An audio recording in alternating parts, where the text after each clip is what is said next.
యెహోవా దేవుడు కాగలిగిన జనులు ధన్యులు అని బైబిల్ ఎందుకు తెలియచేస్తూ ఉన్నదంటే, దేవుడు ఏ వ్యక్తికైతే, ఏ కుటుంబమునకైతే, ఏ ప్రజలకైతే తోడుగా ఉంటాడో ఆ వ్యక్తి, ఆ కుటుంబము, ఆ సంస్థ వర్ధిల్లుతుందని బైబిల్ సెలవిస్తుంది. యోసేపు ఎలాగ వర్ధిల్లాడంటే, మనం అనుకుంటాం నేను క్షేమంగా ఉన్నప్పుడే వర్ధిల్లామనుకుంటాం. యోసేపు చెరసాలలో ఉన్నప్పుడు కూడా వర్ధిల్లాడు. అలాగే సింహాల బోనులో ఉన్న దానియేలుకు దేవుడు తోడుగా ఉన్నాడు. అగ్నిలో పడవేయబడిన షడ్రకు, మెషకు, అబేద్గోలాకు దేవుడు తోడుగా ఉన్నాడు. చెరసాల్లో వేయబడిన పౌలు శీలలకు దేవుడు తోడుగా ఉన్నాడు.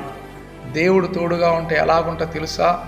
అగ్ని బలము చల్లార్చబడుతుంది, సింహాల నోళ్ళు మూయబడతాయి.